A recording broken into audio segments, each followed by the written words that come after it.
بسم اللہ الرحمن الرحیم نحمدہ ونصلی ونسلم علی رسولہ الکریم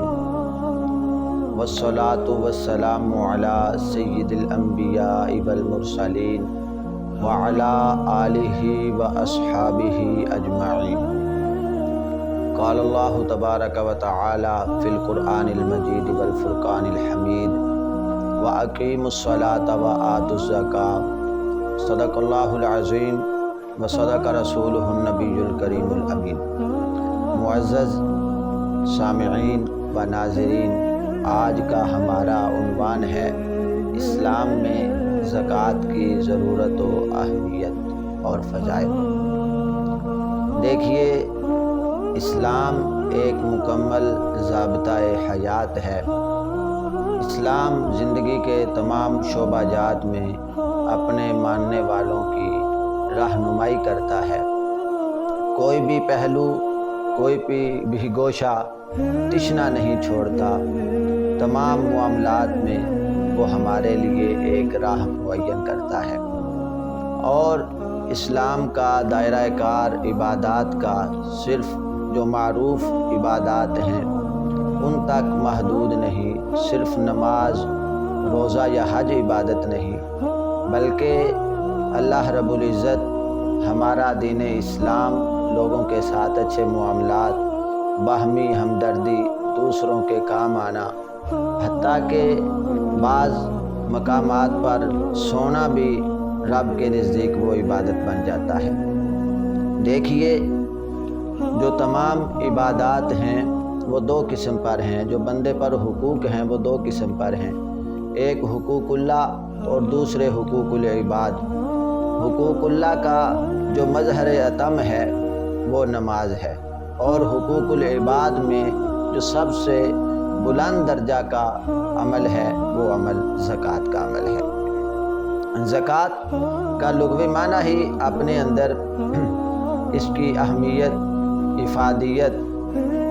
اور ضرورت کو بیان کر رہا ہے۔ زکوٰۃ کا لغوی معنی ہے پاک کرنا، صاف کرنا، پاک ہونا، صاف ہونا، اور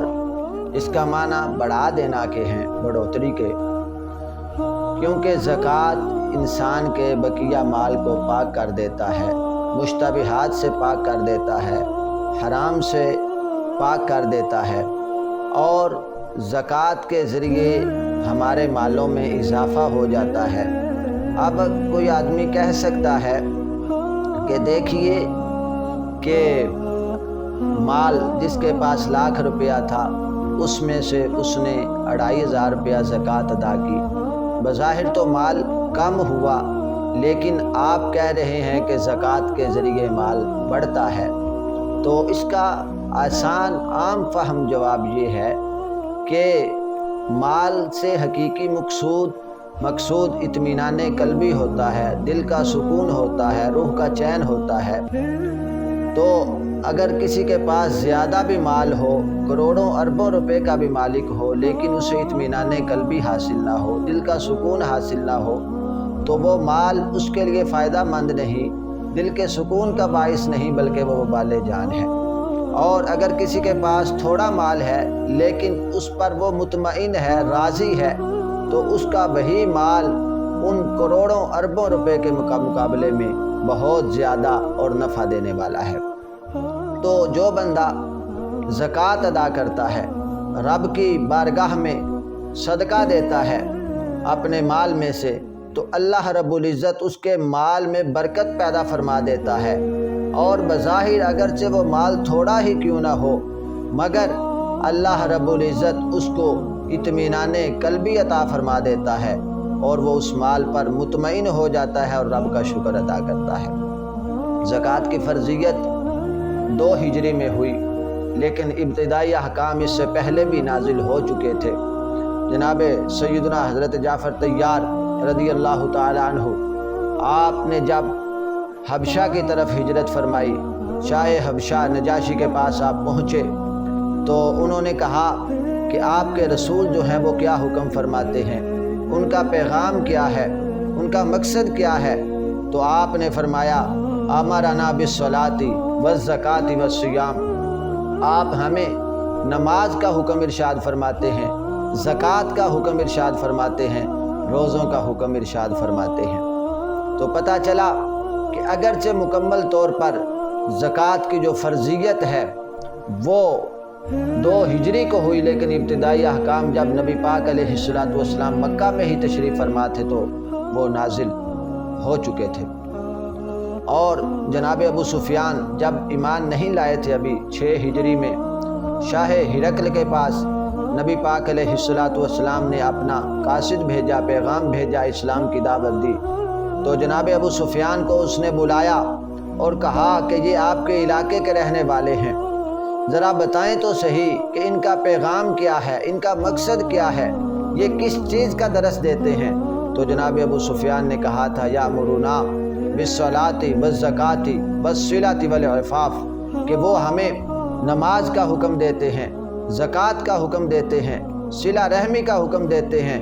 اور عفو و درگزر کا، معاف کرنے کا حکم دیتے ہیں۔ تو پتہ چلا کہ زکوٰۃ ایک اہم فریضہ ہے۔ نبی پاک علیہ السلام نے نماز کے ساتھ اسے متصل فرمایا ہے۔ وآتوا الزکاۃ، قرآن پاک میں بھی اکثر مقامات پر جب رب نے نماز کا ذکر فرمایا تو ساتھ ہی زکوٰۃ کا ذکر بھی ارشاد فرمایا، اور تقریباً 80 سے زائد مقامات پر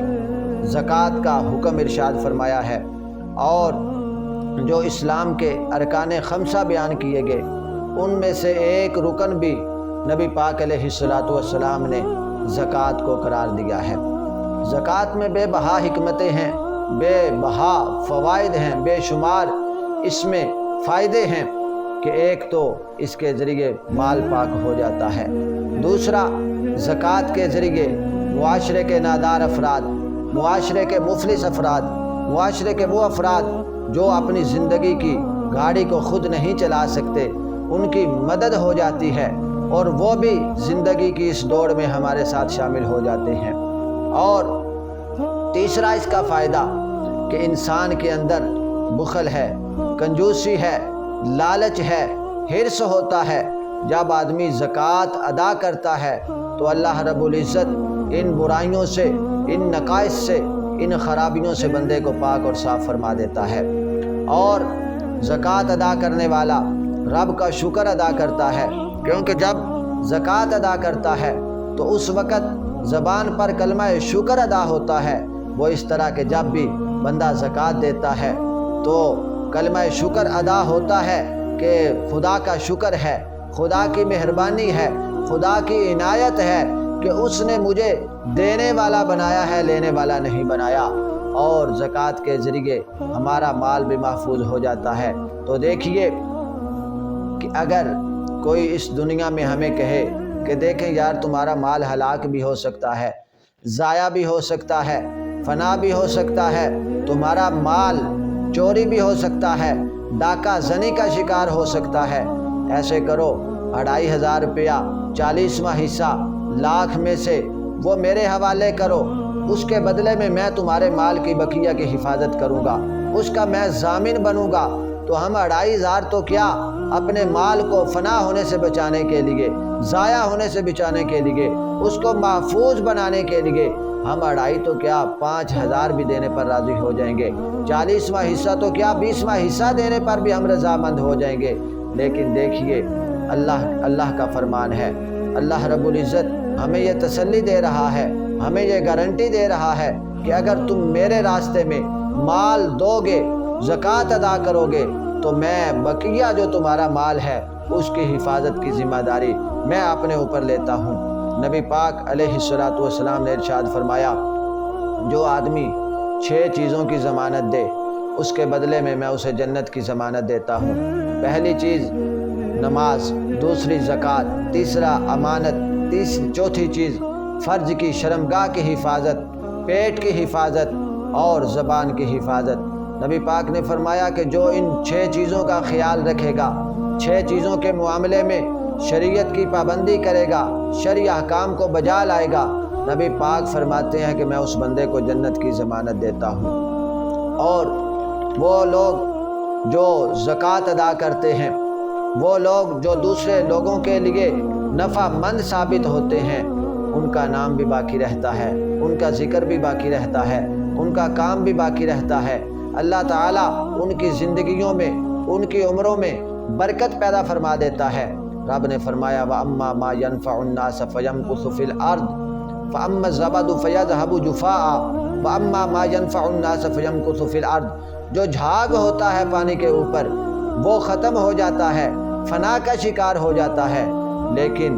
وہ جو لوگوں کو نفع دیتا ہے وہ ہمیشہ رہتا ہے، اس کا ذکر باقی رہتا ہے، اس کا نام باقی رہتا ہے، اس کا کام باقی رہتا ہے۔ اور متعدد مقامات پر رب نے اس کا حکم ارشاد فرمایا، انفاق فی سبیل اللہ کا خرچ کرنے کا حکم ارشاد فرمایا۔ دیکھیے زکوٰۃ کے لیے متعدد شرائط ہیں۔ ایک یہ کہ آدمی مسلمان ہو، مسلمان ہونا سب سے پہلی شرط ہے۔ اس کے بعد عاقل ہونا، عقل مند ہونا زکوٰۃ کے لیے دوسری شرط ہے، اور جو غیر عاقل ہے یا غیر مسلم ہے اس پر زکوٰۃ نہیں ہے۔ بالغ ہونا، نابالغ پر زکوٰۃ نہیں ہے۔ آزاد ہونا، غلام پر زکوٰۃ نہیں ہے۔ ملک تام ہونا کہ جو مال ہے وہ اپنی ملکیت میں ہو، قبضے میں ہو، اگر قبضے میں نہ ہوا تو زکوٰۃ فرض نہ ہوگی۔ اور اس مال کا حوائج اصلیہ سے بنیادی جو ضروریات ہیں، گھر میں رہنے کے لیے سامان ہے، استعمال کرنے کے لیے برتن ہیں، سونے کے لیے چارپائیاں ہیں، اوپر لینے کے لیے بستر ہیں، باقی استعمال کرنے کے لیے گاڑی ہے، رہنے کے لیے مکان ہے، استعمال کرنے کے لیے موبائل ہے۔ وہ مکان چاہے کروڑوں روپے کا ہو، وہ گاڑی چاہے لاکھوں کروڑوں روپے کی ہو، وہ موبائل چاہے کتنا ہی مہنگا کیوں نہ ہو، یہ جو بنیادی ضروریات ہیں ان پر زکوٰۃ نہیں ہے۔ اور مال قرض سے فارغ ہو، مال بڑھنے والا ہو، چاہے وہ ظاہراً بڑھنے والا ہو جیسے جانور بڑھتے ہیں، یا حکماً بڑھنے والا ہو جیسے کہ سونا چاندی، وہ پڑا بھی رہے ظاہر نہیں بڑھتا لیکن حکماً مالیت میں رقم میں اضافہ ہوتا رہتا ہے۔ اور نصاب کو پہنچ جانا، 52.5 تولہ چاندی یا 7.5 تولے سونا یا ان میں سے کسی ایک کی مالیت کے برابر رقم ہو تو آج کل کے حساب سے کم و بیش 1,40,50,000 کے درمیان چاندی کے مطابق نصاب بن جاتا ہے۔ تو جس آدمی کے پاس اتنا روپیہ پیسہ ہو، اس پر قرض بھی نہ ہو، سال بھی گزر جائے تو اس پر زکوٰۃ ادا کرنا فرض ہوتا ہے۔ دیکھیے احباب کہ اگر کسی آدمی پر قرض ہے تو قرض کی رقم کو نکالا جائے گا۔ مثال کے طور پر 2 لاکھ روپیہ اس کے پاس موجود ہے، 1 لاکھ روپیہ قرض کو نکالا جائے، بقیہ 1 لاکھ نصاب کو نہیں پہنچتا تو اس پر زکوٰۃ ادا کرنا فرض نہیں ہے۔ اگر 3 لاکھ روپیہ موجود ہے، 1 لاکھ روپیہ قرض کا ہے، 1 لاکھ قرض کو نکالا جائے گا، بقیہ جو 2 لاکھ ہے وہ چونکہ نصاب بن جاتا ہے تو اس پر زکوٰۃ ادا کرنا فرض ہوگا۔ اور زکوٰۃ ادا کرنا یہ 40واں حصہ زکوٰۃ ہر مسلمان صاحب نصاب عاقل بالغ مسلمان پر جس کو سال بھی گزر گیا ہو اس پر فرض ہے۔ وہ لاکھ میں سے 2,500 روپیہ ہوگی، 10 لاکھ میں سے 25,000 روپیہ زکوٰۃ ہوگی۔ المختصر جتنی رقم آپ کے پاس موجود ہو آپ اس کو 40 کے ساتھ تقسیم کریں، 40واں حصہ 2.5% زکوٰۃ ادا کرنا فرض ہے۔ تو دیکھیے شریعت نے اللہ کے راستے میں خرچ کرنے کو بڑا محبوب عمل قرار دیا ہے۔ نبی پاک علیہ الصلوۃ ارشاد فرماتے ہیں انفق علیک، اللہ رب العزت کا فرمان نقل فرما رہے ہیں۔ نبی پاک فرماتے ہیں کہ اللہ رب العزت ارشاد فرماتا ہے اے بندے تو خرچ کر، انفق علیک، میں تجھ پر خرچ کروں گا۔ نبی پاک فرماتے ہیں ید اللہ ملآ لا تغیدھا نفقۃ، اللہ کے ہاتھ جو اس کی شایان شان ہیں وہ بھرے ہوئے ہیں، کوئی خرچ کرنا انہیں خالی نہیں کر سکتا، ان کے ہاتھوں کو اس کے ہاتھوں کو خالی نہیں کر سکتا۔ سحاء اللیل والنہار، وہ راتوں کو بھی خرچ کرنے والا ہے، دن کو بھی سخاوت کرنے والا ہے۔ وقال ارأیتم ما انفق منذ خلق السماء والارض فإنه لم یغد ما فی یدہ، نبی پاک علیہ الصلوۃ ارشاد فرماتے ہیں کہ دیکھیں کہ جب سے اس نے آسمانوں اور زمینوں کو پیدا کیا ہے وہ خرچ کر رہا ہے، فإنہ لم یغد،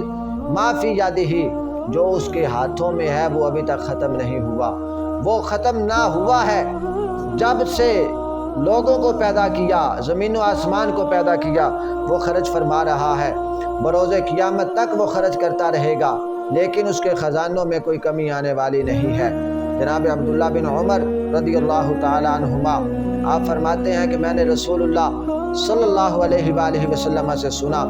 آپ نے فرمایا لا حسد الا علی اثنین، کہ حسد جائز نہیں ہے مگر دو آدمیوں پر، رجل آتاہ اللہ الکتاب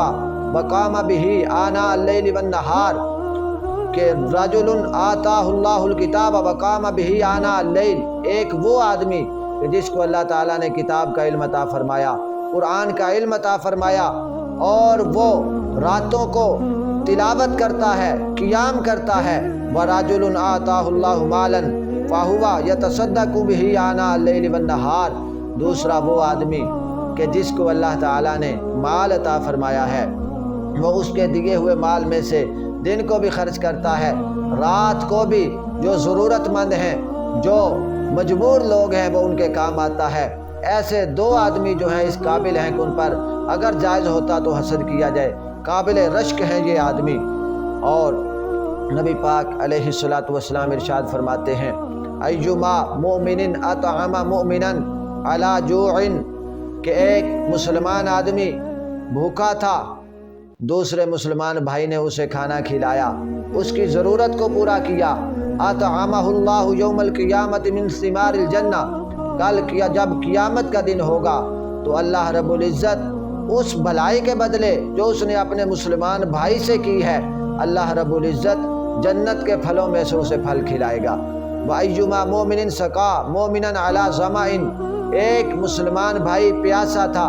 دوسرے بھائی نے اس کا احساس کیا، پیاس کو دور کیا، اسے پانی پیش کیا، سقاہ اللہ یوم القیامت من الرحیق المختوم، کل قیامت کے دن اللہ رب العزت اسے مہر لگائی ہوئی شراب پلائے گا۔ وَأَيُّمَا مُؤْمِنٍ كَسَا مُؤْمِنًا عَلَى عُرْجٍ، ایک بھائی بے لباس تھا، عریانی کی حالت میں تھا، پہننے کے لیے کوئی پہناوا اس کے پاس موجود نہ تھا، دوسرے مسلمان بھائی نے اس کی مدد کی، اسے لباس مہیا کیا، کساہ اللہ من خضر الجنہ، نبی پاک فرماتے ہیں کل قیامت کے دن اللہ رب العزت اس نیکی کے بدلے میں مسلمان بھائی کے ساتھ جو اس نے کی تھی، جنت کے جو سبز لباس ہیں، پوشاک ہیں، وہ اسے پہنائے گا۔ دیکھیے نبی پاک علیہ الصلوۃ والسلام نے فرمایا، ام المومنین سیدہ عائشہ الصدیقہ رضی اللہ تعالی عنہا کو نبی پاک فرماتے ہیں یا عائشہ لا ترد المسکین ولو بشق تمرۃ، اے عائشہ مسکین کو کبھی نہ لٹانا، اگرچہ کھجور کے ایک ٹکڑے کے ذریعے ہی اس کی مدد کیوں نہ ہو۔ یا عائشہ تو احب المساکین وقربیہم، اے عائشہ مسکینوں سے محبت کرنا اور ان کو اپنے قریب کرنا، فإن اللہ یقربک یوم القیامہ، اگر تم ان کو اپنے قریب کرو گی، ان کا خیال رکھو گی تو اللہ رب العزت کل تمہیں اپنا قرب خاص عطا فرمائے گا۔ اور نبی پاک علیہ الصلوۃ والسلام نے ارشاد فرمایا اذا ادیت زکوٰۃ مالک فقد قضیت ما علیک، جب تو نے اپنے مال کی زکوٰۃ کو ادا کر لیا، فقد قضیت ما علیک، جو تجھ پر لازم تھا وہ تو نے حق ادا کر دیا۔ جناب سیدنا حضرت حسن بصری رضی اللہ تعالی عنہ آپ ارشاد فرماتے ہیں حسنوا اموالکم بالزکوٰۃ، اے لوگو اپنے مالوں کی زکوٰۃ کے ذریعے حفاظت کرو، وداووا امرادکم بالصدقہ، اور اپنے مرضوں کا علاج دوا صدقہ کے ذریعے کرو، واستقبلوا امواج البلاء بالدعاء والتضرع، اور جب مصیبتیں تمہاری طرف آئیں، آزمائشیں تمہاری طرف آئیں، تکلیفوں کا تمہیں سامنا کرنا پڑے تو رب کی بارگاہ میں دعا کرو، عاجزی کا اظہار کرو، انکساری کا اظہار کرو، اللہ تعالیٰ تمہاری مصیبتوں کو دور فرما دے گا۔ اور نبی پاک علیہ الصلوۃ والسلام نے ارشاد فرمایا ثم ذکر الرجل یطیل السفر اشعث اغبر، ایک آدمی بہت بڑا لمبا سفر کر کے کعبۃ اللہ میں جاتا ہے، رب کی بارگاہ میں پیش ہوتا ہے، اس کے بال اڑے ہوئے ہیں اور جسم غبار آلود ہے، پھٹا پرانا لباس پہنا ہے، تھکاوٹ کا شکار ہے، یمد یدیہ الی السماء، وہ اپنے ہاتھوں کو آسمان کی طرف بلند کرتا ہے، اور کہتا ہے یا ربی اے میرے رب میری دعا کو قبول فرما۔